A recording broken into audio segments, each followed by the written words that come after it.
você, de todas as celebridades, de quem você compraria? The Row, total. Eu também, The Row. Mas é muito caro, gente. É muito caro. É tipo... Um dia, Isabel, um dia. Por favor, sabe? Alguém patrocine a gente. Aí a gente pode comprar um The Row. A gente vai gastar tudo no The Row. É investimento, trabalhamos com estética.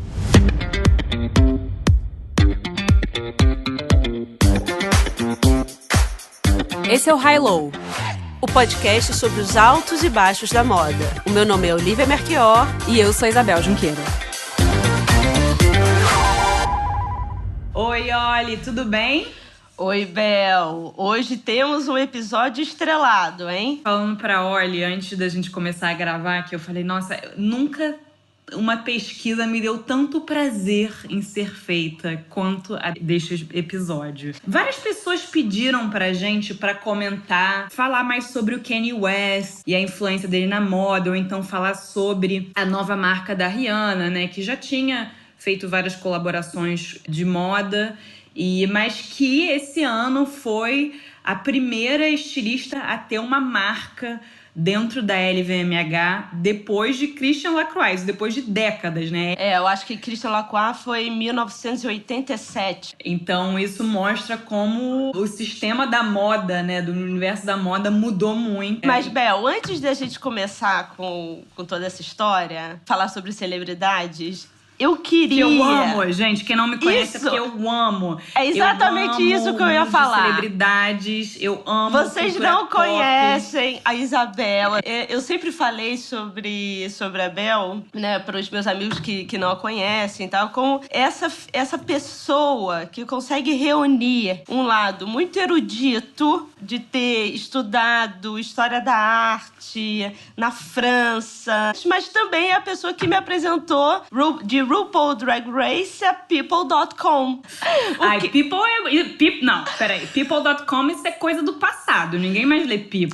Mas pra você entender, eu nem sabia. Mas foi você que me apresentou. People não. Mas o que te... E a Isabel também, vocês têm que tomar cuidado, se um dia vocês forem conhecê-la pessoalmente, não falem mal da Bey perto dela. Que ela é capaz de terminar uma amizade. Gente, e olha, eu me preparei pra falar da Beyoncé hoje também, mas pra frente a gente vai falar sobre o caso dela. Mas o que te fascina tanto nas celebridades? Vamos começar falando assim? Não é celebridades, eu gosto assim de cultura pop. Eu acho que se você gosta de arte, né, pra entender um pouco do mundo, eu acho que não tem como você excluir, eu acho que não tem como você entender sem também olhar pra esse lado.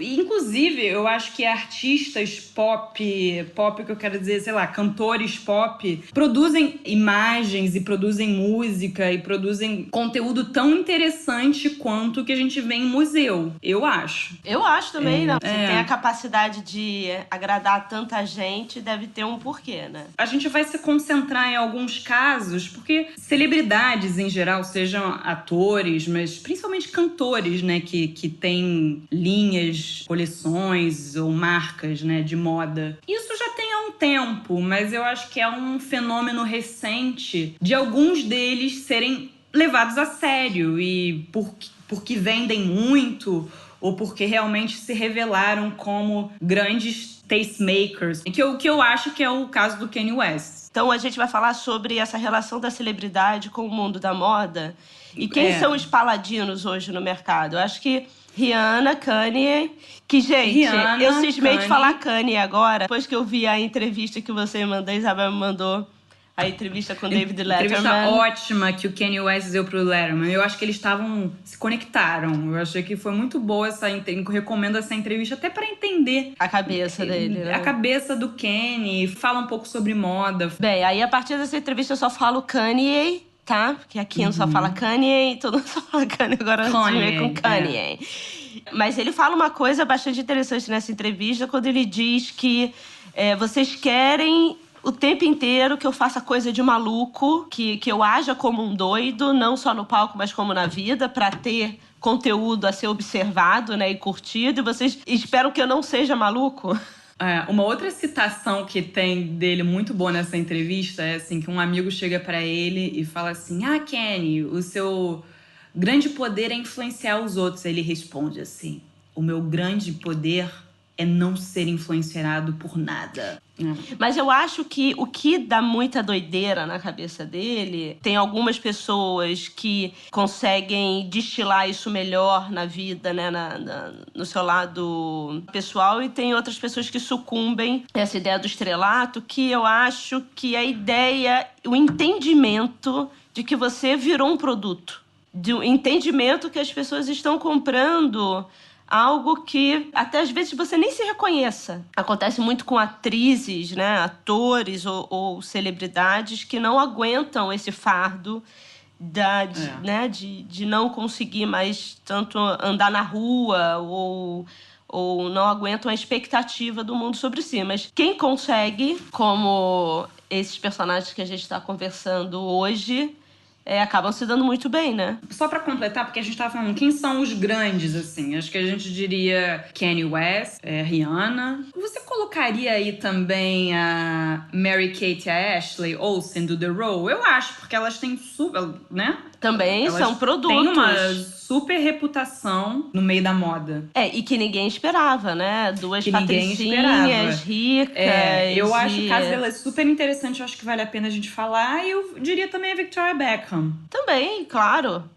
Spice Girl que ninguém dava nada. Casada com um jogador de futebol que imagina, né? Que vai ser uma estilista... reconhecida pela crítica de moda e acabou surpreendendo todo mundo, né? E aí, depois tem outros casos que eu vou citar que eu fiquei chocada fazendo essa pesquisa, que uma pessoa como... Você já ouviu falar, né? Jessica Simpson? Claro. Cantora dos anos 2000. Claro. Ela também tinha uma linha... Que hoje em dia... Não, querida, ela deve ser a mais bem-sucedida de todas. A linha dela, hoje em dia, ela nem tem mais carreira como cantora, eu acho. A marca dela vale $1 bilhão. Mas a marca da Rihanna $1 bilhão. Vale quanto?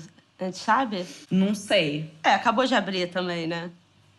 Não, e são várias também. Tem a maquiagem, tem a... Savage.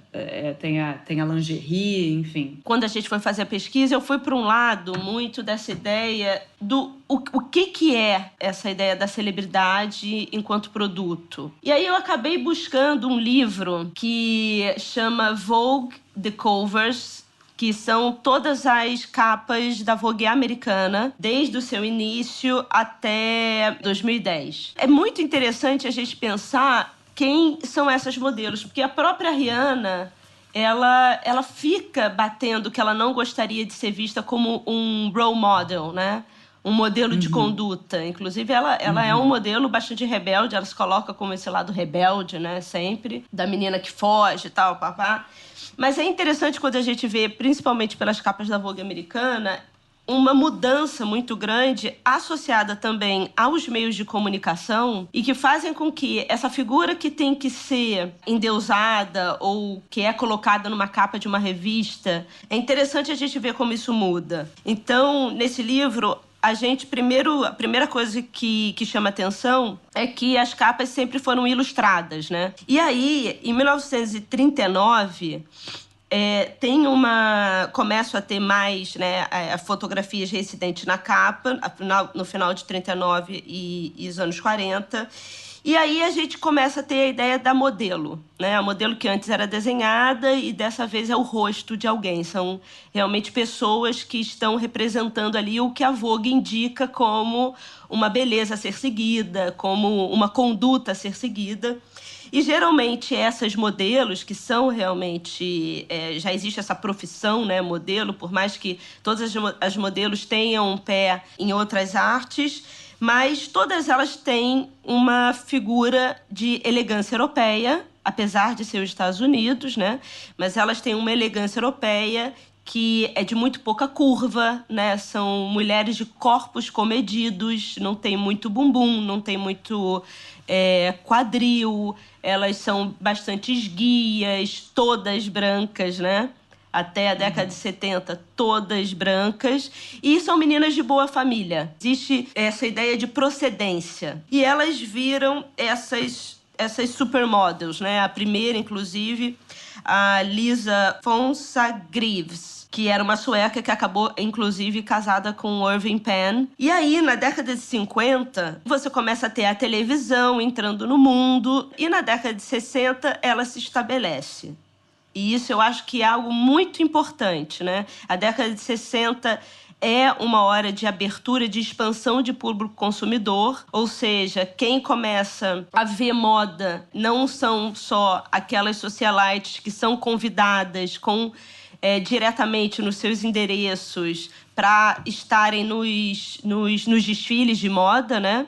Mas a televisão começa a fazer moda, né? Com as bandas de rock, com as celebridades, com os cantores e cantoras e modelos mesmo, e atrizes, né?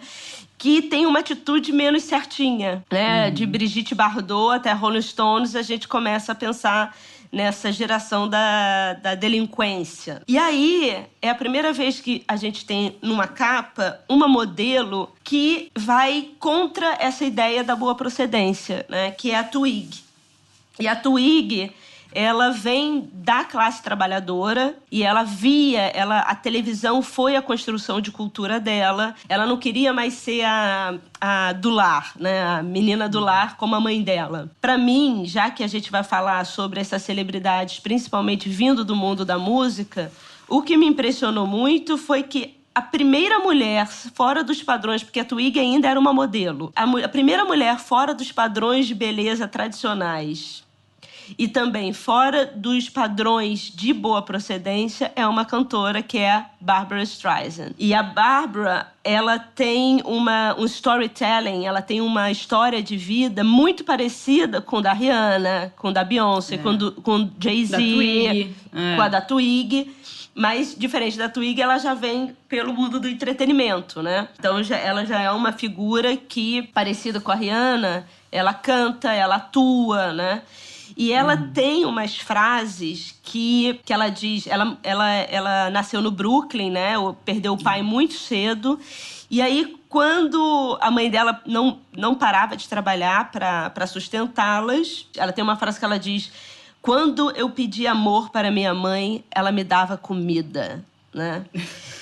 E aí ela tem... Maravilhoso, né? Maravilhoso. E aí ela tem uma segunda frase que eu acho super importante pra gente pensar quem são esses modelos, né, que são seguidos, é que a Bárbara também dizia: eu sempre quis ser uma pessoa, alguém, eu sempre quis ser alguém, ser famosa, você sabe, sair do Brooklyn.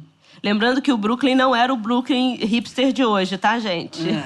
E isso que ela fala... eu queria sair do Brooklyn, né? Na hora que ela é colocada na capa, ela é um sopro de esperança para as pessoas que não têm boa procedência, né? Como... E vocês não estão vendo, mas eu estou fazendo aspas o tempo inteiro quando eu falo boa procedência. Mas... não são, ela dá uma esperança de pessoas que estão fora desse círculo do high society, né? Das famílias ricas que até então permeavam as capas da Vogue como os modelos a serem seguidos. E ela fala: olha, eu sou que nem você, eu consegui me fazer, né? E se eu conseguir me fazer, você também consegue. Eu acho que esse ar de esperança que faz com que as figuras como a Rihanna, a Bey, o Jay-Z... E o Kanye, pouco menos pela história dele, mas ele vem muito pela história do racismo, né? Se eles deram certo, você também dá certo. Eu acho que a Rihanna ela traz esse lado, quando ela se constrói, de também falar: olha, vim de Barbados, tinha um sonho, fui atrás do sonho, consegui, você também consegue. Se veste como eu e você também vai alcançar. As celebridades e o mundo da moda flertam há décadas, né? Mas quando é que esses laços se estreitaram e ambas começaram a lucrar? Pela Vogue, eu vou te dizer que isso começa com a Madonna. A Madonna é a primeira na capa da Vogue americana, alçada pela Anne Wintour. E ela é a primeira que tem o nome na capa e se relacionando com o armário dela, a forma de vestir. Uma edição de 1992, que é Madonna Gets Dressed.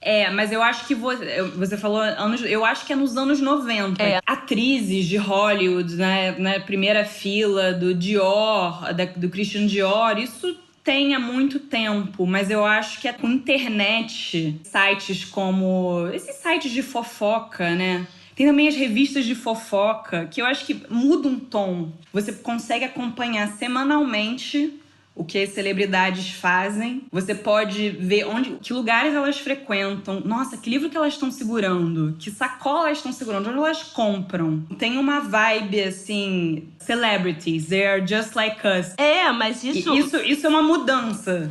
Mas eu acho que é essa proximidade, essa intimidade, né, com a vida da celebridade, mas também quem são essas pessoas que estão sendo seguidas. Eu queria mencionar uma marca que foi pioneira, que é a Versace. Eu não achei outra grande marca de moda antes da Versace, porque a Versace ela chamou Sylvester Stallone pra fazer campanha, Jon Bon Jovi, isso eu sei muito bem, porque eu era fã do Bon Jovi na minha adolescência, então eu procurava tudo que eu era do fã-clube, pra você ter uma ideia, então eu sabia, caramba, ele fez campanha da Versace. Eu ia pra banca onde tinha revista importada. E eu ficava folheando, assim, procurando a campanha dele. E a Versace também convidou o Tupac Shakur pra desfilar. Isso em 95, alguns meses antes dele ser assassinado. Vocês imaginam? Eu acho que foi a primeira marca a chamar alguém do mundo do rap, do hip hop, pra esse mundo do luxo, né? Porque a Versace tem essa coisa bling-bling em comum com os artistas de hip hop. Mas acho que eles foram muito pioneiros nesse sentido, né? Hoje em dia, completamente, né? Até porque o streetwear e o mundo do luxo estão completamente misturados. Eu fico tentando pensar, assim, qual é a maior dificuldade hoje, né?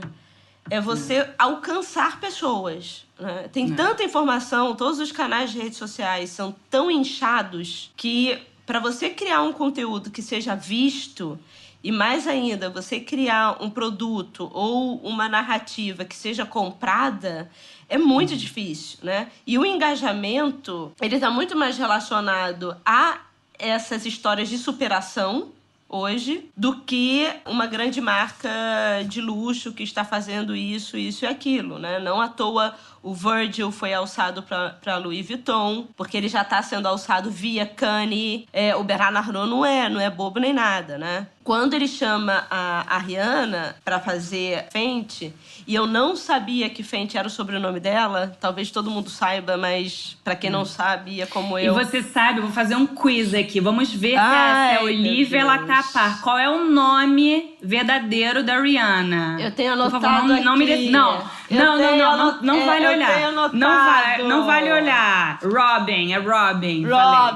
Robin, Rihanna, Fenty. Mas assim, imagina, né? Se você é uma figura como Bernard Arnault, que tá tentando não deixar, né, o grande império dele, que é o luxo, que é um império de luxo, envelhecer, né? E você precisa se comunicar. Se hoje em dia quem tá regendo, né, o engajamento, né, que é realmente as pessoas irem lá, gostarem, falarem, quererem, elas precisam de role models, né? E por mais que a Rihanna não queira ser e ela tenha todo o viés rebelde dela, que bebe, que vai pra festa, que anda pelada, que vai não sei o quê, ela é um role model muito importante, né? Tem várias meninas de uma situação que vem com o pai batendo na mãe dentro de casa, né? O pai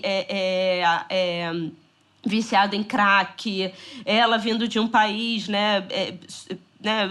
Uma ilha, né? No Caribe, longe das principais capitais do mundo, e ela conseguiu virar a Rihanna, né? Então, óbvio que para uma garota adolescente, ela é um ar de esperança. Então, não é só ouvir a música da Rihanna para se empoderar, mas é se vestir como, né? Você vira um role model. E aí, por exemplo, quando você vê... E eu até fiquei perguntando isso, assim, porque a Rihanna ela tem 72 milhões de seguidores no Instagram e a Bey tem o dobro, né? Tem mais do que o dobro do que a Rihanna. Só que, e isso, gente, é realmente uma pesquisa que a Bel ficou meio assim, nossa, mas será que é isso mesmo e tal? Existe um tipo de validação do número de cópias vendidas de um álbum ou de um single, né, por artista, que chama o Certified Record Music e tal. E essa música certificada, ela pega desde os discos que são vendidos realmente como CD, LP e tal, desde a década de 60... Até iTunes. Até iTunes. Até você baixar uma música, ou mais do que baixar, um streaming no Spotify, ele conta, né? Uhum. E nesse caso, a Rihanna, ela só perde dos Beatles. É uma loucura. Gente, ela ganha do Michael Jackson. Ela só fica atrás dos Beatles e ela tem... Sendo que os Beatles estão de 1960, né? Até hoje, descendo música, porque tá contando desde lá. E aí eu queria puxar aqui, fiz uma lista gigantesca de todas as celebridades que tiveram linha, coleção, marca, alguma coisa ligada à moda. É difícil você achar quem não fez, porque todo mundo, em algum momento, fez. Vou citar aqui algumas. A da Kate Moss para o Topshop, que foi um grande sucesso. Isso entre 2007 e 2010.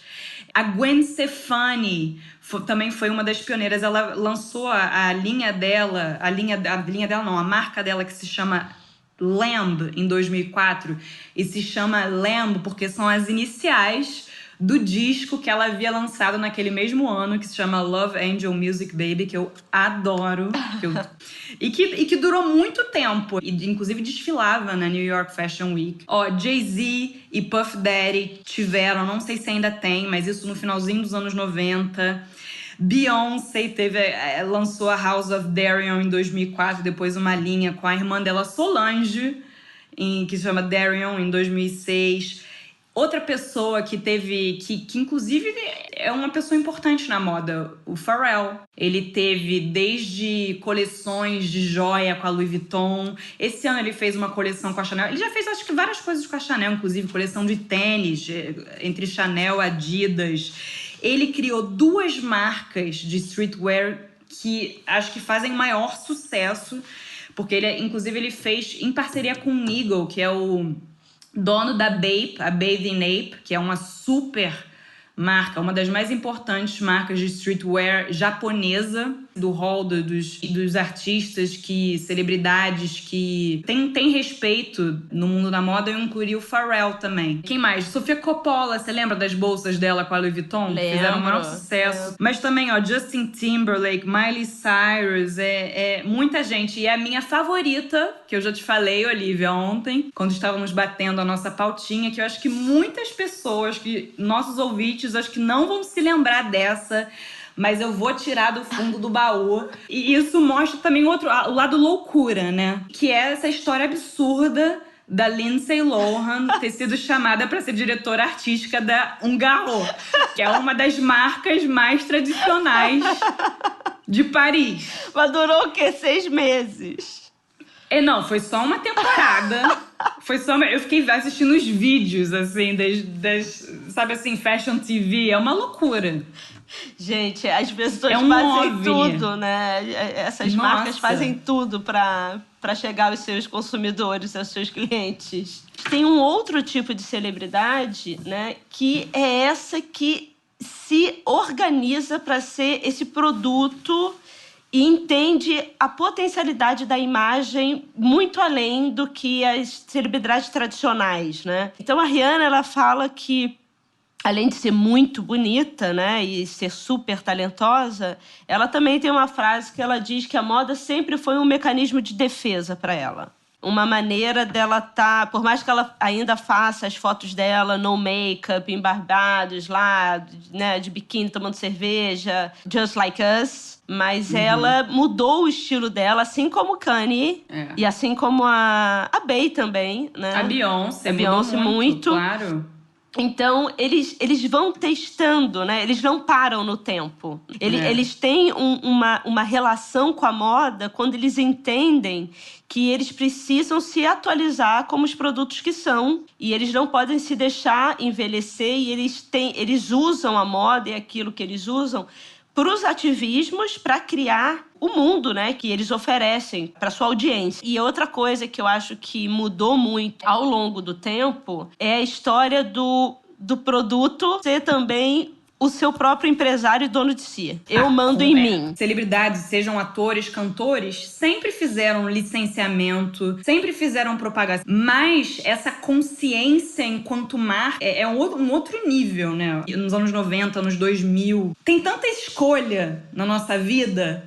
Então, quando você vê uma celebridade apoiando uma marca, acho que facilita, assim, né? Se você tem uma afinidade com tal celebridade, você acaba sendo influenciado, né? E você alcança. Tem essa história do alcance e do engajamento mesmo, né? O que as pessoas querem ver. Tem essa história que vem por trás, eu acho que colabora muito essa história de superação das pessoas que se criaram, não tiveram tudo ali já dado. Mas eu acho que também essa capacidade de reinvenção, de você criar sempre...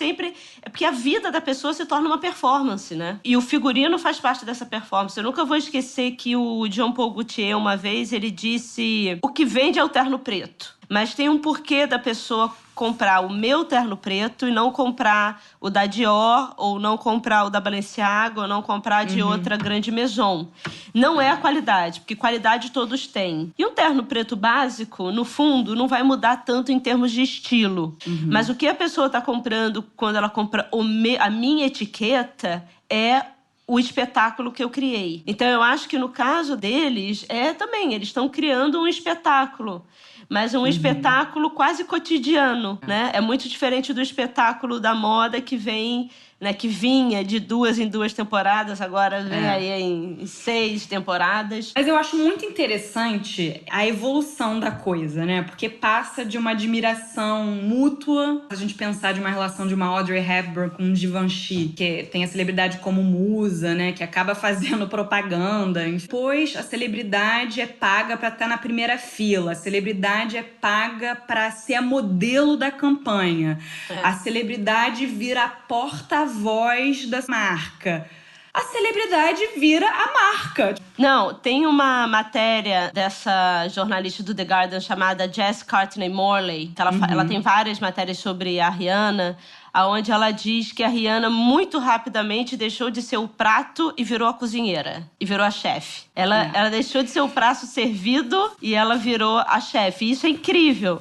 Agora, o que eu acho é o seguinte, eu estava até conversando isso ontem com o Lucas Leão, o estilista. Falei, Lucas, eu acho que se tem uma coisa diferente nessas pessoas que viram essas estrelas, que me parece que desde o início ele já tem essa obsessão Barbra Streisand de eu vou sair do Brooklyn. Não é uma coisa meio... Não existe um constrangimento meio intelectualoide europeu, sabe? Não vou fazer isso, mas isso é muito capitalista. Não, isso é capitalista mesmo, entendeu? E eu tô aqui pra ter o melhor do mundo. Eu quero ser a melhor, eu não quero ser o médio, né? E vem com o foco de sim, eu vou ser a melhor. E todos eles trabalham muito, são reconhecidos por trabalharem muito, serem obcecados pelo que fazem. Começam a ter uma força, e isso vem com o advento das redes sociais, né? Que é o alcance. É o alcance, o engajamento e a famosa influência, né? E é interessante a gente pensar que não basta ter seguidor para ser influente, né? Inclusive... A gente vai botar lá no site a história de uma blogueira, né, que eu nunca tinha ouvido na vida, que tem 2 milhões de seguidores, lançou uma linha de roupa e não vendeu nem 36 camisetas. Chama Ari, uma coisa assim. Aí eu vou botar. E aí depois ela escreveu nas redes sociais: eu apoio todo mundo, eu ajudo todos os cantores e os atores, não sei o quê. E ninguém foi lá comprar a minha camiseta, né? Ou seja, não basta ter um grande número de seguidores, mas essas personalidades é mais do que um número. É uma esperança de vida. Mas uma coisa que eu também fiquei pensando, né? A gente falando sobre a influência desses artistas, e esse é o interesse principal deles terem essas marcas. E quando a influência deles começa a diminuir, porque geralmente isso é normal, né, na carreira de um artista. Ele tem um auge, ele até pode continuar sendo uma pessoa importante no seu universo, na música, no cinema, no que for. Mas geralmente isso não tem como uma pessoa estar no auge para sempre. sempre. E aí, como é que fica a marca? Será que todas vão ter longevidade, todas essas marcas? A Victoria, pegando o caso da Victoria Beckham, eu parei pra pensar nisso, porque a Victoria Beckham lançou a marca dela em 2008 e ela teve um feedback positivo desde o início, mas eu acho que isso só foi se solidificando hoje em dia. Eu adoro, eu adoro o trabalho dela. Eu gosto muito também. Inclusive no início, olha pra vocês verem o preconceito que o mundo da moda tinha, né, com essas celebridades até pouco tempo atrás. As pessoas falavam que, na verdade, não era ela que fazia. Era o grande amigo dela, o Roland Mouret. Você lembra desse estilista? Lembro. Que fazia muito sucesso na década de 2000. Ele fazia, assim, umas saias lápis, assim, uns vestidos sequinhos. E aí, eu tava lendo uma entrevista. E ele é um grande amigo da Victoria Beckham. Quando ela ficou conhecida pelo estilo, pouco antes de lançar... Quando ela ficou um pouco mais refinada e tal, ela usava muito o Roland Mouret. E aí as pessoas falavam que era ele, não ela. E ele falou assim... Eu li uma entrevista e ele negava que ele era um mentor, que ele ajudou a indicar pessoas com quem ela poderia trabalhar, sim, mas que a marca é completamente dela. E aí ele falou um negócio que eu anotei aqui, eu achei interessante. Algumas mulheres viram empresárias pelo fato das pessoas a amarem e a odiarem ao mesmo tempo. Ela é uma das mulheres mais fotografadas. Então por que ela deveria ser fotografada usando a roupa de outras pessoas se ela pode ser fotografada na sua própria roupa? Já estava na hora do nome e do produto se juntarem. Ela não é uma designer como eu, mas ela tem algo que eu não tenho. O senso único de usar o que faz e aparecer numa imagem que vai aparecer no mundo todo e vender. Só que a marca dela, inclusive ela já disse isso numa entrevista, a marca dela é maior do que o negócio em si. Quando ela abriu a marca dela em 2008, eu acho que ela era um ícone de estilo, ela ainda era muito conhecida, ainda tinha esse fascínio, né, com o power couple que ela forma com o David Beckham. E eu acho que não é mais tanto o caso hoje em dia. E apesar dela estar fazendo um trabalho ótimo, eu e você somos fãs do trabalho dela, eu acho que o trabalho dela só melhorou enquanto designer. Mas eu vi uma notícia que no ano passado ela perdeu 10 milhões de pounds, alguma coisa assim. Isso fazendo colaborações com Reebok, fazendo colaborações com Estée Lauder, Target. Então, é complicado também até quando você vai ter essa influência?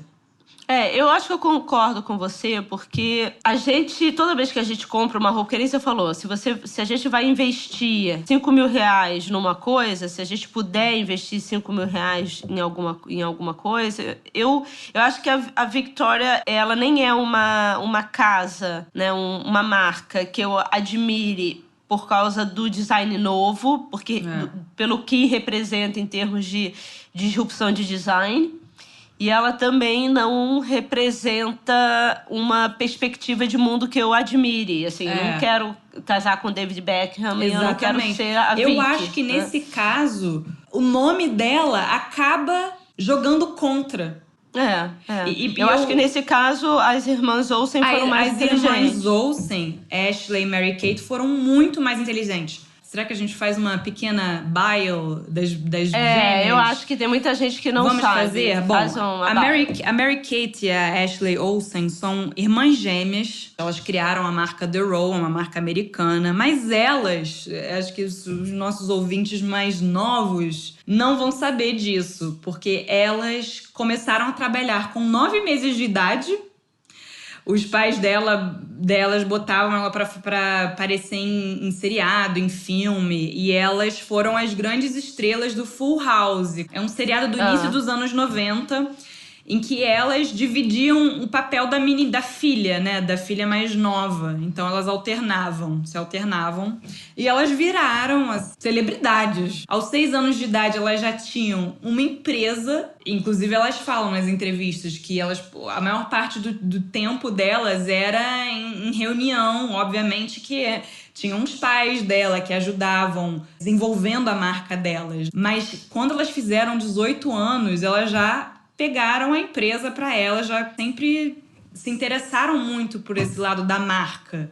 através da empresa delas, que se chama Dual Star, elas faziam todos os licenciamentos, elas produziam todos os programas de TV, os filmes. Eu acho que o pulo do gato foi na virada da década de 90 para os anos 2000. Elas eram algumas das meninas mais fotografadas nessas revistas. Foi aí que elas decidem enveredar para moda. Até porque eu acho que elas estavam, desde pequenas, em frente aos holofotes. Eu acho que elas quiseram se distanciar, ter um distanciamento entre a figura delas de celebridade e a marca. Elas quiseram fazer produtos bons, de qualidade, com uma alfaiataria bonita, com tecido bonito, né? Eu acho que a The Row virou quase uma Hermès americana. A diferença, por exemplo, delas pro Kanye e a Rihanna, por exemplo, você vai criar uma marca, você tem que chegar no seu público. E também, no caso delas, não é um público... Não é pra massa. Então, elas querem vender para as pessoas que transitam no mundo delas, de bilionárias,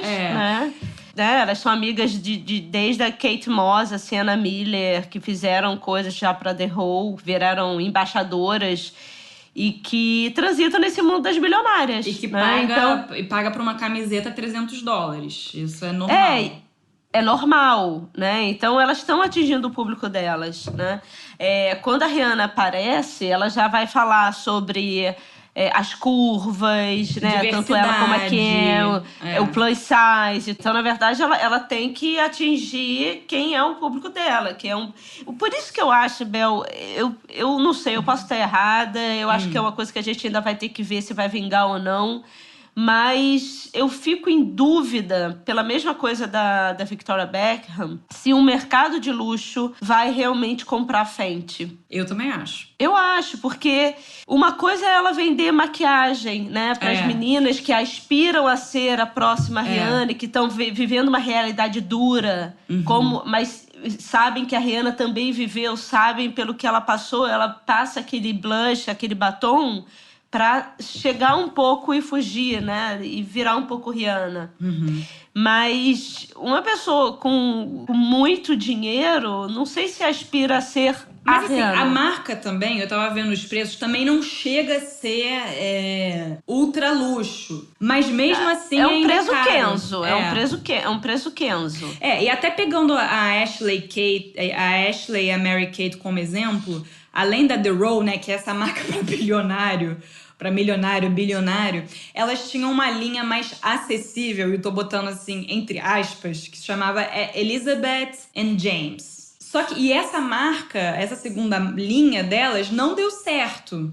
Quer dizer, fazia um certo sucesso, mas não vendia tanto, porque ainda era cara. E aí, o que elas fizeram? Elas, agora, quem tá produzindo essa marca delas, a Elizabeth and James, é a Kohl's, que é tipo uma C&A dos Estados Unidos. Então, que vai saber realmente fazer um produto acessível. Eu acho que elas vão ainda monitorar, óbvio, porque tem que ter um estilo delas, elas têm que aprovar tudo. Mas eu acho que vai ter, primeiro, uma distribuição que vai atingir realmente um público, né, que quer peças acessíveis. Então, elas foram inteligentes, eu acho, nessa transação. Assim como todos que estamos falando aqui, mulheres de negócio. Eu queria incluir aqui na roda um caso muito interessante, que é o caso da Beyoncé.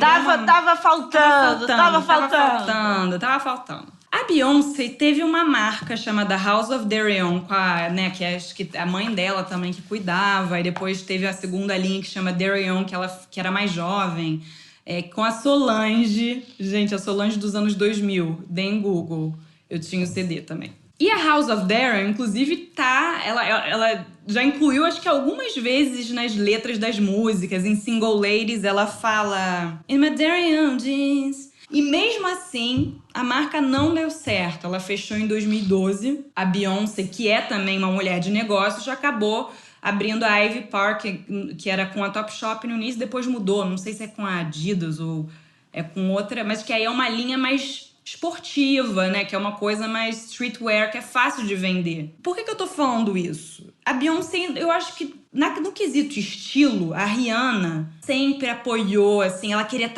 tá usando o que o estilista quem tava saindo da St. Martin, sabe assim? Ela sempre foi muito focada. Acho que todo mundo pode concordar aqui comigo que se você vê, as duas têm um estilo próprio, mas o da Rihanna dá vontade de você se vestir como ela, né? Eu acho que a Beyoncé é muito inspiradora, mas eu acho que não no quesito estilo. Eu acho a Beyoncé mais inacessível. Ela é muito mais reservada. Ela, diferentemente da Rihanna, ela tem uma consciência de que ela é o role model para as meninas. Ela sempre teve consciência. Tudo dela é pensado, ela sabe que o que ela faz pode influenciar de uma maneira negativa, né? E ela quer ter, mais do que tudo, ter um impacto enquanto artista. Não é só fazer fazer hits. Ela tem uma noção do lugar dela no mundo e do impacto que ela pode deixar. Que a Rihanna nem tanto. Eu acho que até por isso que as pessoas se identificam muito com a Rihanna, né? Ela mesmo posta, ela fala, assim, ela é muito menos planejada. Tudo da Beyoncé é uma virginiana. Eu acho que ela é a virginiana, né? Ela é a virginiana. Tudo detalhe, control freak. A Vanessa Friedman escreveu uma matéria muito interessante em 2014, falando sobre como a Beyoncé tem todos esses... E olha em 2014. De 2014 pra cá, a Beyoncé teve muito mais achievement. Como é que a gente fala isso? Conquistas. Que ela é uma pessoa que arrisca, que inova, que muda a regra do jogo. Ela quer ser essa pessoa inovadora. E aí é engraçado que essa matéria de 2014 da Vanessa Friedman, ela fala que a Beyoncé foi, acho que, a primeira cantora de pop R&B a entrar no Rock and Roll Hall of Fame. E aí eles compraram algumas peças da Beyoncé pra estar no museu. E aí a Vanessa Friedman pergunta assim, mas a Beyoncé é um ícone de estilo? E aí ela começa a questionar isso. E ela chama de o paradoxo da Beyoncé. A Rihanna, ela ganhou o prêmio de ícone fashion pela CFDA. A Rihanna ganhou antes da Beyoncé. E olha que a carreira da Beyoncé começou bem antes do que a da Rihanna, né? Porque a Rihanna tem Destiny's Child e tudo mais. A Beyoncé ganhou 2 anos depois. Eu nem sei se ela também quer ser... Eu acho que a moda pra ela tem que servir ela enquanto artista. Sim, eu acho que eu acho que pra ela pensa numa influência que é muito maior do que roupa. Sim, mas não deixa de se colocar como um produto também, claro, né? Não, claro. Claro. Está vendendo coisas. Essa história das modelos a serem seguidas pelo padrão, eu acho que a Beyoncé, ela também tem essa força que você fala, né? De também entender a potência dela. E eu acho que isso ficou muito claro a inversão que ela compreende do poder que ela tem de engajamento, de influência, né? De fazer com que a menina preta, curvy, de um corpo farto, ela se reconheça na Beyoncé, né? Uhum. E ela se reconheça como ela tem uma voz, sim, ela pode virar uma estrela. Mas eu acho que essa força que ela tem de engajamento, né, e de veneração ficou muito claro na September Issue do ano passado, com certeza, quando ela desbanca no Winter falando, olha só, eu quero tal fotógrafo, quero tal my covers, minhas regras, né? Exatamente. Minha capa, minhas regras. Então, quem vai fazer a direção sou eu. Isso é emblematicamente... E a Beyoncé, pelo menos na Vogue americana, foi a primeira... pela minha pesquisa aqui, a primeira cantora negra. Não foi a primeira negra, mas foi a primeira cantora negra a aparecer na capa da Vogue. Em 2018, que foi, na verdade, ela apareceu em 2009, né? Então, quase 10 anos depois, uma década depois, ela aparece em 2018 já falando: sim, apareço na capa, mas eu vou ter a minha galera, né, que vai atuar aqui dentro, e questionando um pouco, inclusive, da força da Vogue enquanto um tastemaker, né? Ela entendendo que ela é muito mais um tastemaker, né, do que a própria Anna Wintour. E a Anna Wintour, também muito inteligente, como uma grande mulher de negócios, também não vai contra essa força, recua, né, e abre as portas para ela fazer da maneira que ela quiser, né? essa inversão, né, de quem dita as regras fica muito claro, eu acho que fica muito claro nesse momento. Então, acho que, inclusive, a coisa da Rihanna, não que tenha começado aí, mas eu acho que é um momento emblemático dessa troca de poderes, que eu acho que a Rihanna também, né, vai caminhando agora para um mercado de luxo. Então, a Beyoncé tomando as rédeas da direção da Vogue e a Rihanna tomando as rédeas da LVMH ali, de uma casa de luxo. No entanto, eu te digo que eu ainda tenho, que nem a gente falou, né? Eu acho que só o tempo dirá. Eu ainda tenho as minhas dúvidas, né? Porque eu ainda o que me encanta na moda não é esse pensamento muito do drops, da coisa muito streetwear, mas sim a capacidade de construção de uma narrativa, de você falar sobre um mundo e não vender só... Você não é vender só produto, mas você vende uma visão de mundo, uma história, uma narrativa, né? Que tem começo, meio e fim, né? Uma coleção tem uma cartela de cor específica, inclusive... o Virgil, que vem do streetwear, mas eu realmente acho que com todas as críticas que fazem a ele, o último desfile, horrível. Ângelo Flacavento não gostou. Senhora. Não, mas realmente. Eu não achei horrível. Não. Eu acho que ele tá construindo uma... Não, eu acho que o personagem... Todos são personagens, né? O personagem do Ângelo Flacavento é Ciência Amargo. Né? Faz parte do show. Mas... eu acho que ele tá conseguindo criar uma narrativa. Eu também acho que não vai ser de uma hora para outra. Mas eu não achei horrível, não. Eu achei a coloração, eu achei as cores bonitas. Eu realmente, aquela coisa de ficar pisando nas flores como performance, eu tenho minhas dúvidas. Mas não achei horrível, não. E nesse mundo da moda que a gente tá vivendo, onde as celebridades... né, tem cada vez mais importância, onde até se a gente pegar as modelos, quantas modelos são filhas de celebridade, então já nascem famosos, Gigi Hadid, que eu adoro, eu acho elas ótimas, mas assim, Kendall Jenner, a Kaya, como é que fica? Não só pra quem quer ser um modelo, mas e pros jovens designers? Eu acho que hoje a gente... É tudo sobre alcance, né? A sua capacidade de comunicação. Então, eu acho que tem vários jovens designers que estão indo para um caminho que eu acho que da coisa menor, né? De encontrar a sua community e você ter uma relação menos estratosférica como essas figuras emblemáticas da moda, como Karl Lagerfeld, né? Não acho que essa figura do era acabou, né? Acabou.